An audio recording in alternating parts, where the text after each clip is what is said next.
Fala, designers! Eu sou Dalto Silveira, designer, e hoje você vai entender como criar um portfólio que vai gerar impacto, mas assim, daquele tipo que não só vai mostrar que você sabe fazer trabalhos bonitos, mas que você sabe comunicar valor, pensamento estratégico, o que vai demonstrar sua maturidade profissional. Se você sente que já sabe trabalhar, que os seus layouts são bonitos, mas não sabe exatamente como mostrar isso para o mercado, esse vídeo definitivamente é para você. Aqui a gente vai falar de portfólio do jeito certo, inspirado diretamente em práticas profissionais usadas por mim e por outras pessoas no mercado. Então, assim, a primeira coisa que você precisa entender é que portfólio não é galeria de artes. Portfólio é uma ferramenta estratégica que você vai usar para comunicar o valor do seu trabalho. Ele existe para responder uma pergunta bem simples na cabeça de quem está avaliando o seu trabalho. Esse designer, ele resolve o meu problema? Um bom portfólio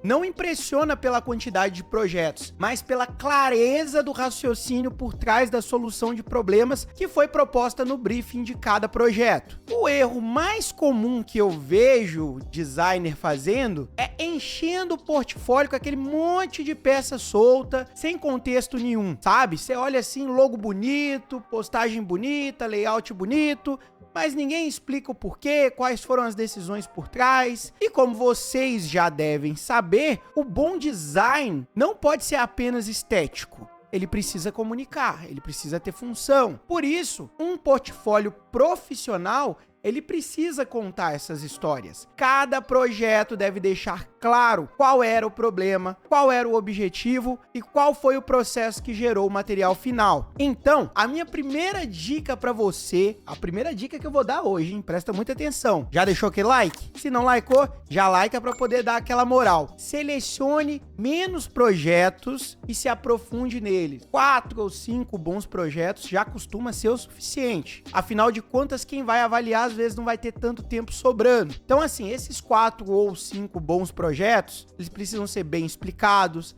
contextualizados e bem apresentados. Esses trabalhos feitos desse modo, eles vão valer muito mais do que 15 trabalhos bonitos jogados lá sem critério nenhum. Curadoria também faz parte da maturidade profissional, você saber escolher entre 15, os 4 ou 5 melhores. Mostrar que você sabe escolher o que realmente representa o seu nível atual como designer, diz muito sobre a sua capacidade crítica e sobre como você enxerga o seu próprio portfólio. Um portfólio que é enxuto, mas bem pensado, transmite muito mais confiança ali para quem vai estar avaliando. A minha segunda dica é estruturar cada projeto como se ele fosse case mesmo. A gente faz muito isso no design gráfico. É muito melhor do que apresentar ali apenas um portfólio como se ele fosse um portfólio de desenhista. Mas infelizmente, esse portfólio de desenhista ele não comunica. E nós designers somos solucionadores de problemas. Logo, nosso portfólio precisa comunicar. Então,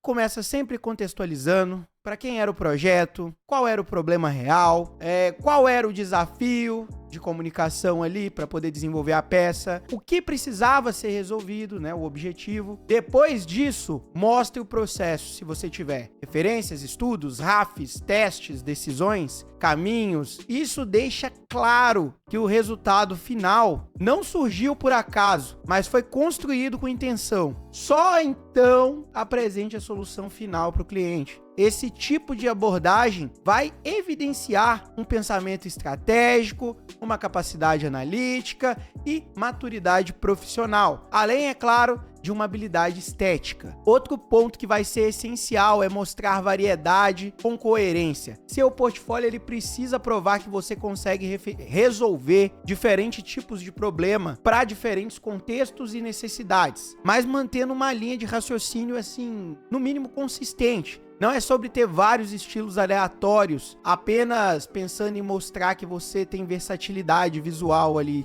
em como você projeta. E sim sobre demonstrar uma adaptação consciente, porque afinal de contas, um bom designer não se define por um estilo fixo, ele se define pelo método que ele aplica para poder resolver os problemas. A forma como você apresenta seu portfólio também comunica, e muito quando você é designer. Organização, espaçamento, tipografia, hierarquia, clareza visual fazem parte da avaliação, porque afinal de contas são princípios básicos do design. Mesmo que ninguém fale isso explicitamente. Se o seu portfólio é confuso, mal diagramado ou cansativo, ele já passa ali uma mensagem negativa antes mesmo de alguém analisar os seus projetos com atenção. O portfólio precisa ser por si só um bom projeto de design, refletindo exatamente o nível de cuidado que você teria em um trabalho profissional para aquele cliente ou para aquela vaga de emprego que você está se candidatando. Outro erro comum é não deixar claro qual o tipo de trabalho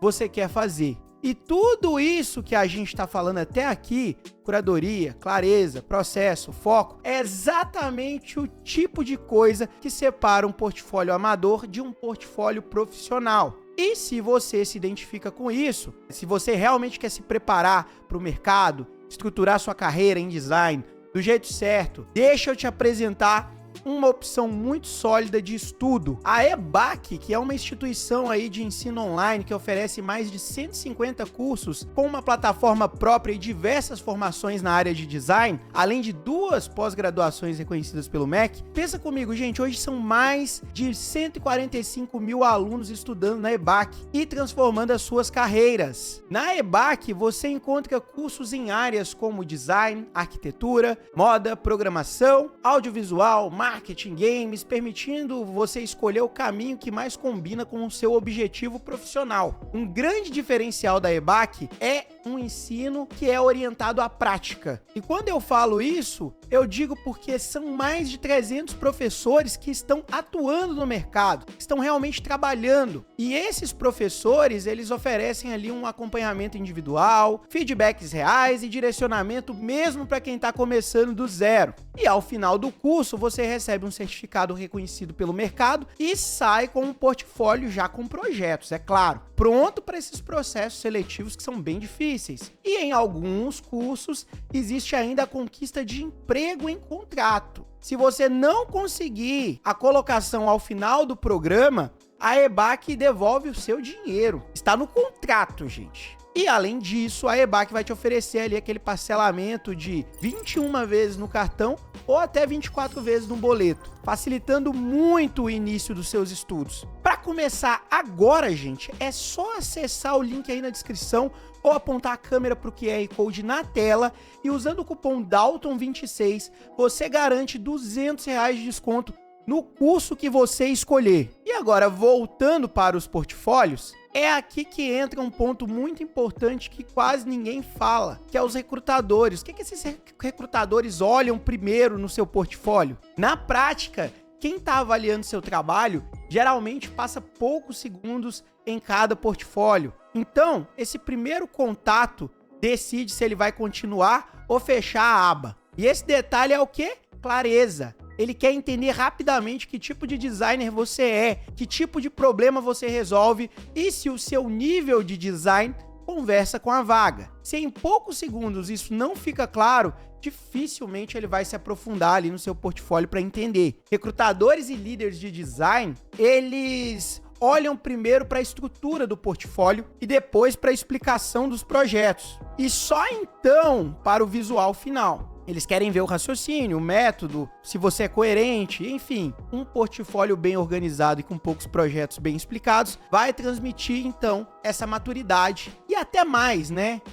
Porque você pegar ali, beleza, tem um portfólio visual altamente criativo, seu portfólio vai vencer porque você está estruturando seu portfólio como cases. Visuais chamativos perto de cases fica muito raso, fica parecendo algo muito simples. E o outro ponto que trava muita gente é a ideia de que só dá para ter um bom portfólio se você já trabalhou com clientes reais. Isso não é verdade. É totalmente possível construir portfólio forte sem clientes, desde que você saiba criar projetos com contexto e intenção. Projetos fictícios bem feitos, redesigns com brief próprio, estudos de marca, projetos autorais baseados em problemas reais do mercado, tudo isso é válido quando é bem apresentado. O que importa não é se o cliente existe, mas se o problema faz sentido e se a solução foi bem pensada. Quando você cria projetos desse tipo, o mais importante é deixar claro que se trata de um estudo ou um projeto autoral, explicar o problema que você escolheu resolver e mostrar esse processo. Isso mostra ali uma iniciativa de uma pessoa que tem pensamento crítico e capacidade de estruturar soluções. E é exatamente esse tipo de designer que o mercado procura. E para fechar esse bloco, vamos falar dos erros clássicos que fazem ali os recrutadores desistirem do seu portfólio. E o primeiro deles é texto genérico que não explica nada, feito em chat GPT da vida, projeto sem contexto, excesso de trabalho fraco, falta de foco, layouts confusos e ausência de hierarquia. São alguns aí dos principais problemas em portfólios. Outro erro muito comum é misturar um monte de coisa, brand com social media, com UI, com ilustração, com motion, sem deixar claro qual é o principal foco. Isso vai gerar ruído e insegurança para quem está ali avaliando. Por isso, evitar esses erros e estruturar o seu portfólio de forma estratégica coloca você vários níveis acima da média, mesmo sem anos de experiências ali no mercado. Se você quer trabalhar com brand, mostre projeto de brand. Se quer social media, projeto de social media. Sempre pensando nesse contexto específico. Se você quer atuar com design estratégico, você tem que mostrar seus processos de decisão. Isso aí fica aí pra galera de UX, Product, enfim. O portfólio não é sobre tudo que você sabe fazer, mas sobre o tipo de oportunidade que você quer atrair e o caminho profissional que você quer seguir. E lembre-se, portfólio não é algo estático, ele evolui com você. Conforme você aprende, amadurece e muda de foco, seu portfólio precisa acompanhar essa evolução. E agora vem um papo polêmico. Atualizar um portfólio deveria fazer parte da rotina profissional, né, de todo designer. Mas infelizmente, na correria ali do dia a dia, nem sempre isso acontece. Eu mesmo faço uma meia-culpa aqui nisso, mas já coloquei nas resoluções desse ano de 2026 atualizar o meu. Se você começa a enxergar o portfólio como uma narrativa estratégica e não como uma pasta cheia de desenhos, você automaticamente sobe de nível aos olhos do mercado. Um bom portfólio não implora por atenção, ele gera confiança quando o cliente bate o olho. Se você gostou desse vídeo, considere deixar seu like, se inscrever no canal e, claro, clica aí no primeiro link, usa meu cupom e comece hoje a aprender design gráfico lá na EBAC ou qualquer outra disciplina que você queira. Eu vou ficando por aqui, até a próxima, tchau, tchau!